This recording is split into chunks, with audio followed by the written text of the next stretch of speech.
My husband has been late before, but never like this. Never phone turned off, dinner cold, and hours passing without a word late.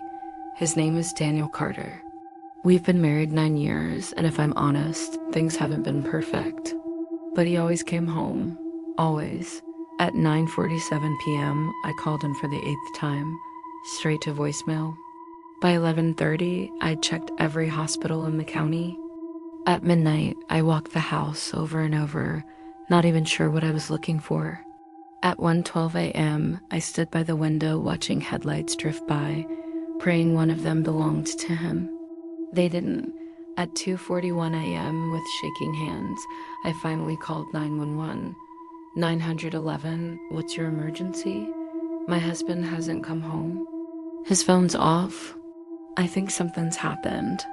The dispatcher asked the routine questions. When I last saw him, what he was wearing, what he drove. And then she hesitated. Ma'am, just to confirm, this is your first time calling tonight? Yes. Why? Another pause. Longer this time. Someone called an hour ago about your husband. Same name, same description. And the caller identified herself as his wife. I remember gripping the phone so tightly my fingers hurt.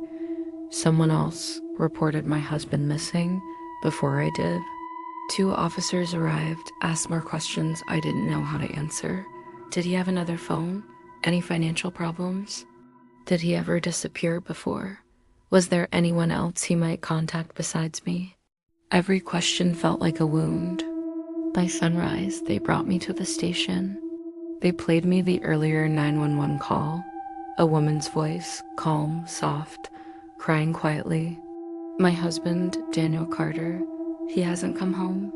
Please, please help me. It wasn't my voice, not even close.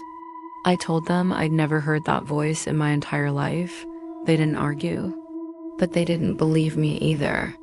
Detectives pulled Daniel's phone records. Hundreds of calls to a number saved under a man's name. When they dialed it, a woman answered. Her name was Kayla, and she thought Daniel was her husband. She'd been with him for 2 years. I don't remember crying. I just remember feeling like my body turned hollow. Like everything that had weight in my life suddenly floated away. Detectives took me to the second apartment he kept in the next town. I didn't believe it until the key turned. Until the door opened. 2 toothbrushes in a cup. A mug that said, "Number 1 husband," clothes I'd never seen him wear. A fridge covered in handwritten notes. A wedding dress bag hanging in the bedroom. He wasn't planning to divorce me. He was planning to marry her. And then things somehow got worse. That afternoon, they found Daniel's car abandoned near a hiking trail, the passenger door smeared with blood. His phone smashed on the seat, his wallet on the floor. Detectives taped off the area like a crime scene. They brought Kayla in. She cried, swore she knew nothing, begged them to find him. We sat in the same waiting room. 2 women who didn't know each other existed. 24 hours ago, both legally tied to the same man, both wondering if we'd ever really known him at all. Search teams combed the woods for days. On the 3rd morning, a hiker found a man lying beneath a ravine ledge, dehydrated, injured, barely conscious. It was Daniel. He hadn't been kidnapped. He hadn't been attacked. He'd run. He'd broken his phone on purpose. Left the car to create a distraction. He tried to disappear from both of us, but slipped trying to cross a narrow trail and fell. He almost died trying to escape the lies he built. When detectives questioned him, he admitted everything. The second life. The second home. The second marriage.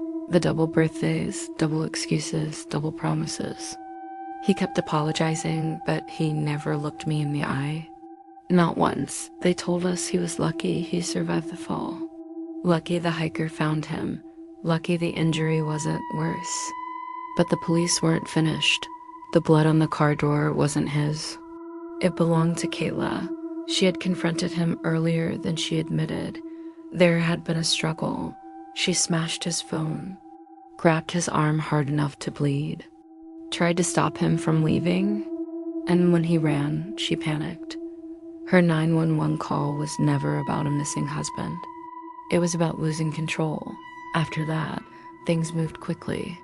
Statements were taken, charges were discussed, lawyers got involved. Everyone wanted answers, me? I only wanted one thing, clarity. Standing in Daniel's hospital doorway, listening to him explain how everything got out of hand, I realized something I should have seen years ago. The marriage didn't end when he betrayed me. It ended when I stopped recognizing the person I'd promised my life to. I walked out before he could finish his apology. I didn't slam the door. I didn't cry. I didn't look back. People say the case ended when they pulled him out of that ravine.